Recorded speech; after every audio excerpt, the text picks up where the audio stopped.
বন্ধুরা int take zone YouTube চ্যানেলের একটা নতুন ভিডিওতে আপনাদের সবাইকে স্বাগত। আজকের এই ছোট্ট ভিডিওতে দুটো তিনটে টপিকে আমরা কথা বলব। ইন্ডিয়া পোস্ট পেমেন্ট ব্যাংক আপনার এইপিএসটা বন্ধ করে দিয়েছে। ডিএমটি 5 লাখ টাকা পর্যন্ত লিমিট চাইছেন, 40,000 টাকা পার ডে এইপিএস উইথড্রল করতে চাইছেন। আপনি ইউপিআই পেমেন্ট কাউকে করেছেন, আবার অনেকে আপনার স্ক্যানে মানে ইউপিআই এর মাধ্যমে পেমেন্ট করে ক্যাশ নিয়ে গেছে। কিন্তু তার আগে আমাদের সমসাময়িক কিছু ঘটনার দিকে আমাদের নজর না রাখলেই নয়। মেয়েকে সাবধানে রাখতে হবে, আপনার আমার ঘরের মেয়েকে সাবধানে রাখতে হবে, কারণ পুরুষ জাতিটা অমানুষের মতো ব্যবহার শুরু করে দিয়েছে। বন্ধুরা, পিঠে খাওয়ানো কোনো একটা গ্রামেই চলছিল না, অনেক রাত্রে ডেকে নিয়ে গিয়ে পিঠে খাওয়ানো এই আরজি করের মতো বড় বড় শিক্ষিত সমাজের যে বড় হসপিটাল সেখানেও নাকি চলছে।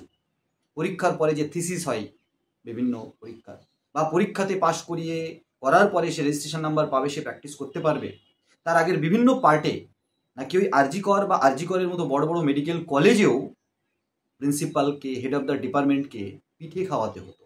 যারা না খাওয়াতে চাইতো তাদের নাকি এই শেষের দিকে এসে এই পরিণতি হতো যে 4-5 জন মিলে অমানুষের মতো অত্যাচার করে মেরে ফেলবে, আর পরে একজনকে ফাঁসানোর চেষ্টা হবে। বন্ধুরা, এর বিরুদ্ধে সবার গর্জে ওঠা উচিত। সবাই গর্জে উঠেছে, আপনিও কিন্তু পিছিয়ে থাকবেন না। সমাজকে সচেতন করতে হলে, সমাজকে সুরক্ষিত করতে হলে আমাদের ঘরের থেকে সেটা তৈরি করা উচিত। আমরা আমাদের প্রত্যেকটা ছেলে মেয়েকে সুন্দরভাবে মানুষ করার দিকে নজর দেব, সাথে সাথে আমাদের বিজনেস করে এগিয়েও যেতে হবে।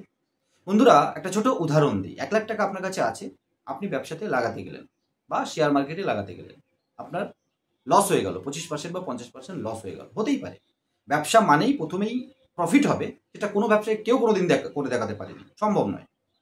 আপনি যখন কোনো চাকরি করেন তখনও দেখবেন 10-20 হাজার থেকে শুরু হয়ে তারপর 1 লাখ টাকা পর্যন্ত অনেক পরে যায়। তার মানে প্রথমে স্ট্রাগল, প্রথমে কষ্ট সব জায়গাতেই আছে।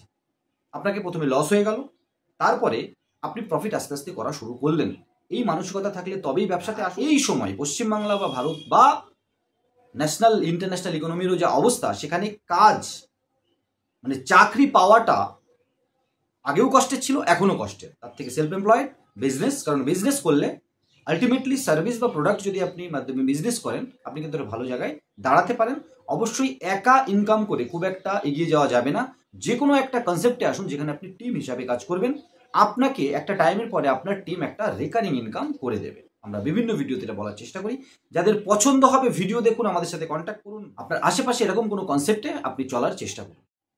বন্ধুরা, India post payment bank message দিয়েছে, আমরা টেলিগ্রাম চ্যানেলে দিয়েছি আজ প্রায় সকালে বা কাল রাত্রেই, যে আপনার এইপিএসটা বন্ধ করে দেওয়া হয়েছে, কারণ আপনি 12 মাসের উপরে এইপিএসে কোনো ট্রানজাকশন করেননি। তাই আরবিআই এর রুলস অনুযায়ী, এনপিসিআই এর রুলস অনুযায়ী এইপিএসটা বন্ধ করে দেওয়া হয়েছে। আপনি হয় ইন্ডিয়া পোস্ট পেমেন্ট ব্যাংকের কোনো আশেপাশের আউটলেটে যান, বা আপনি মোবাইল অ্যাপ্লিকেশন থেকে এইপিএসটা অন করে নিন একটা অথেন্টিকেশনের মাধ্যমে। বন্ধুরা, ম্যাক্সিমাম ব্যাংক, আমি সেন্ট্রাল ব্যাংকেরও আগে ভিডিও এনেছি, সেন্ট্রাল ব্যাংক আছে, বিভিন্ন ব্যাংক কিন্তু এইপিএস অন বা অফ আপনি নিজে হাতে মোবাইলের অ্যাপ্লিকেশনের থেকে করতে পারবেন। এটা কিন্তু নিয়ে চলে এসেছে, এবং আরবিআই এনপিসিআই যেভাবে চলছে সবাইকে আনতে হবে। মানে ব্রাঞ্চ বা সিএসপি তাদের মর্জির উপর আপনার ডিপেন্ড করে থাকতে হবে না। নিশ্চিন্তে থাকুন, ব্যবসা কিন্তু ইন ফিউচারে ভালো হতে যাচ্ছে।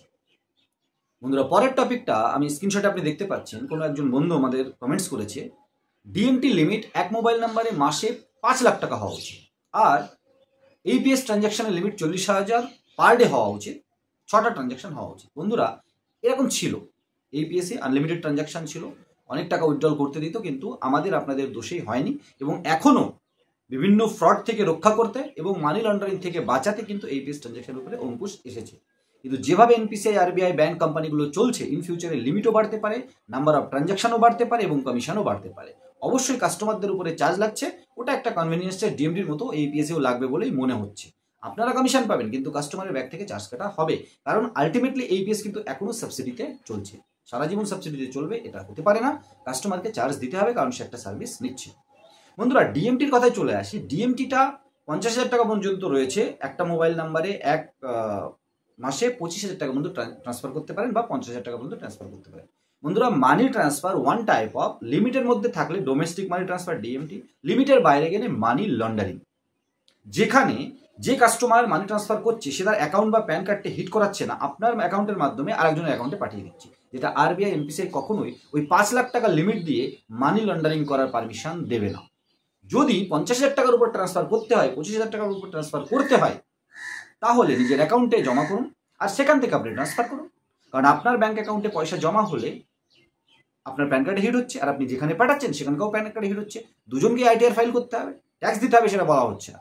তাহলে আইটিআর ফাইল করে সোর্স অফ ইনকাম, টাকা কোথা থেকে এলো কোথায় গেল আপনি দেখিয়ে দিচ্ছেন। বন্ধুরা, মানি ট্রান্সফারে এটা হয় না। মানি ট্রান্সফারে দোকানদার দেখায় এই কাস্টমার পাঠিয়েছে, সেখান থেকে টাকাটাকে ট্রেস করা মুশকিল হয়ে যায়। সেই জন্য মানি ট্রান্সফারের লিমিট কিন্তু 5 লাখ টাকা পর্যন্ত হবে না, আর হওয়া উচিতও না। যেখানে কালো টাকা বা ব্ল্যাক মানি নিয়ে, মানি লন্ডারিং নিয়ে এত রুলস অ্যান্ড রেগুলেশন আনা হচ্ছে, কারণ এই মানি লন্ডারিং বা ব্ল্যাক মানির মাধ্যমেই কিন্তু ট্যাক্সটাকে ফাঁকি দেওয়া হয় মেনলি। প্যান কার্ডে, আপনার প্যান কার্ডে, কাস্টমারের প্যান কার্ডে পয়সা হিট না করিয়ে দোকানদারের প্যান কার্ডে হিট করানো হচ্ছে। খুব খারাপ। তৃতীয় যে টপিকটা ছিল গুরুত্বপূর্ণ, ইউপিআই মানি ট্রান্সফার আপনি করছেন কাউকে, আপনাকে কেউ করলো, তাহলে আপনি বা সে ফাঁসবেন। আপনি অন্য কাউকে পাঠিয়েছেন, সে অন্য কাউকে পাঠিয়েছে, তারা কেন ফাঁসবে? আমরা বিভিন্ন ভিডিওতে বলেছি, আপনার কাছে কেউ পয়সা পাঠিয়েছে, স্ক্যান করে ক্যাশ নিয়ে নিয়েছে, বা আপনি কাউকে পয়সা পাঠিয়েছেন, ক্যাশ নিয়ে নিয়েছেন, যেটা ইললিগাল। কারণ ইউপিআই এখনো পার্সোনাল ইউজের জন্য, কমার্শিয়ালি আপনি মানি ট্রান্সফার করতে পারেন না, ব্যবসা করতে পারেন না। বন্ধু, এই লজিকেই আপনার সাথে সাথে আপনি যাদেরকে পয়সা পাঠিয়েছেন, আপনার অ্যাকাউন্টে যারা পয়সা পাঠিয়েছে, তাদের কোনো একটা ফ্রড অ্যাক্টিভিটির সাথে যুক্ত হয়ে গেলে, বা আপনি যাদেরকে পাঠিয়েছেন তারা কেউ একজন ফ্রড অ্যাক্টিভিটির সাথে যুক্ত হয়ে গেলে, আপনাকে এবং আপনাদের পাঠানো টোটাল লিঙ্ককে আরবিআই, এনপিসিআই ব্যাংক কোম্পানি ধরতে পারে, সাইবার ক্রাইম ধরতে পারে। কেন?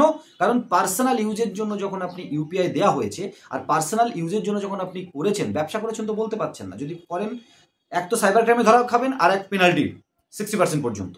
কারণ পার্সোনাল ইউজের জিনিস আপনি ব্যবসা করতে পারেন না। আপনার ডিএমটি করা উচিত ছিল। আপনি ডিএমটি করলে কোনো কথা কিন্তু নেই, ওয়ালেট থেকে ডিএমটি করলে কোনো কথা নেই। আর পার্সোনাল ইউজের জন্য যখন আপনি ইউপিআই মানি ট্রান্সফার থেকে পয়সা নিয়েছেন, বা এসেছে বা গিয়েছে, তার মানে আপনি পার্সোনালি চেনেন তাদেরকে। আপনি চেনেন বা না চেনেন সেটা প্রমাণ পরে হবে। আপনি চেনেন, পার্সোনালি ইউজ, তাহলে পার্সোনালি যখন ইউজের জন্য আপনি টাকা পাঠিয়েছেন বা টাকা এসেছে, তার মানে আপনার সাথে লিঙ্কড সমস্ত লেনদেনের মানুষকে একই নজরে, সন্দেহের নজরে দেখার অধিকার সাইবার ক্রাইম বলুন, আইটি ডিপার্টমেন্ট বলুন, সরকারের বলুন, রয়েছে। আশা করি প্রশ্নটার উত্তর পেয়ে গেছেন। যেহেতু আপনি পার্সোনাল ইউজের জিনিস ইউজ করছেন, তাহলে পার্সোনালি যাকে চেনেন আর আপনাকে সে চেনে, তবেই টাকার লেনদেন হয়েছে, তার মানে ধরা খেলে এই লিঙ্কড অ্যাকাউন্টগুলোও ধরা পড়ে যাবে। তাই এরকমটা কখনো ভাববেন না ফ্রড অ্যাক্টিভিটির কোনো অ্যাকাউন্টে আপনি টাকা পাঠিয়েছেন, আপনি পর্যন্ত শেষ হয়ে গেল। আপনার ফ্যামিলি, আপনার আরও আত্মীয় স্বজন, বন্ধু বান্ধব, যাদেরকে আপনি টাকা পাঠিয়েছেন, সবাই কিন্তু এই যাচের আওতায় চলে আসবে। আর এটাই রুলস। তার মানে আজই, বা অনেক দিন থেকে বলার চেষ্টা করছি, অনেকেই বলার চেষ্টা করছে, অনেকে কেস খেয়েছে, জেলে গিয়েছে, ফাইন দিয়ে ফিরে এসেছে।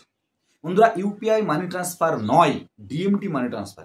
ইউপিআই একটা পেমেন্ট সিস্টেম, তাও পার্সোনাল ইউজের জন্য। এই পার্সোনাল ইউজ 5 লাখ টাকা পর্যন্ত হয় যদি আপনি কোনো ফিস পেমেন্ট করেন, যদি হসপিটালে যান পেমেন্ট করেন সেক্ষেত্রে। আর এখন ট্যাক্স পেমেন্টের ক্ষেত্রেও আপনি নর্মালি জিনিসপত্র কেনা বেচার ক্ষেত্রে নিশ্চয়ই বছরে 5 লাখ 10 লাখ টাকা লেনদেন করতে পারেন না। কত টাকার জিনিস কিনেছেন? বিল আছে তো বন্ধুরা, বিল আছে তো। আর আপনি যদি পেমেন্ট নিয়ে থাকেন, জিনিসের বিল দেখাতে পারবেন তো? যাচ কিন্তু হবে।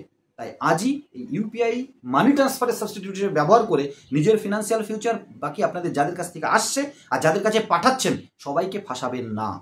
একটুখানি লোভ সম্বরণ করুন, ইনভেস্ট করে ইনকাম করুন। আর সেক্ষেত্রে যদি মনে হয় ভালো কোনো ডেডিকেটেড টিমের সাথে থাকবো, একটা ভালো কনসেপ্টে কাজ করবো, আপনি আমাদের সাথে কাজ করতে পারেন। বন্ধুরা, শুরুতে আপনাকে যে যেমন প্ল্যানে আসবেন, তাকে সেইভাবে সেই প্ল্যানে একটা সুন্দর স্কোপ দেওয়া হবে। আপনার আলোচনা আমাদের সাথে করতে পারেন। ডিটেলস ডেসক্রিপশনে থাকবে। ছোট্ট ভিডিওটা স্কিপ না করে দেখার জন্য অনেক ধন্যবাদ। কয়েকটা কোশ্চেনের উত্তর দেওয়ার চেষ্টা করলাম। কেমন লাগলো কমেন্ট সেকশনে বলবেন। কমেন্ট সেকশনে মন খুলে কমেন্টস করুন, যাতে আপনাদের কমেন্টসের উপরে আবার কোনো টপিক তুলে আমরা ভিডিও বানাতে পারি। নতুন একটা ভিডিও নিয়ে খুব তাড়াতাড়ি। তখন সবাই ভালো থাকুন, সুস্থ থাকুন, আর আমাদের সাথে থাকুন, কারণ IND tech zone YouTube channel সবসময় আপনাদের সাথে আছে।